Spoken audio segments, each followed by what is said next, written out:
বললেন আলোচিত সমালোচিত দুইটাই হয়েছি।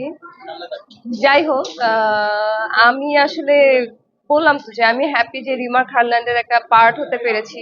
ওদের প্রত্যেকটা ইভেন্টে আমি জয়েন করছি। আহ, আগে আর পরে মানে কি, আগে মানুষ কাজ দিয়ে চিনতো, আর এখন তো আসলে রিলসের যুগ।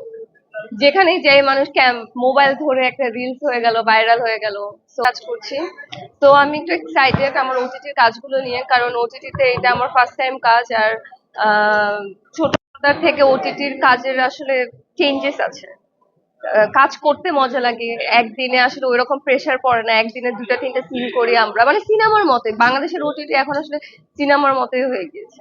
তো এইভাবে আমি আলোচিত সমালোচিত হয়েছি। বাট হ্যাঁ, আমি ফ্যাশন সেন্স নিয়ে কি কথা বলে সবাই দেখা হয়, বিকজ আমার ফ্রেন্ড সার্কেল আছে বা যারা আমার ফ্যান ফলোয়ার্স আছে তারা আমাকে পাঠায়। আসলে পোশাকটা যেটা, এটা আসলে ক্যারি করার বিষয়, যে আমি পোশাকটা কিভাবে ক্যারি করছি।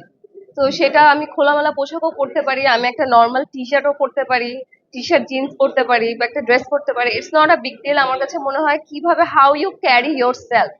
তো আমি নিজেকে ক্যারি করতে পারি। তো আমি যে ধরনের পোশাকের স্বাচ্ছন্দ্য বোধ করি। কি শুনেছেন? আপনার প্রশ্ন তো আসলে সাকিব ভাইয়ের আশেপাশে কোনো মেয়ে থাকলে ওই মেয়েকেও একই প্রশ্ন করা হয় যে সাকিব ভাইয়ের সাথে কি কোনো সিনেমা করছেন নাকি। এটা আসলে নতুন কোনো প্রশ্ন না, এটা একটা পুরানো প্রশ্ন।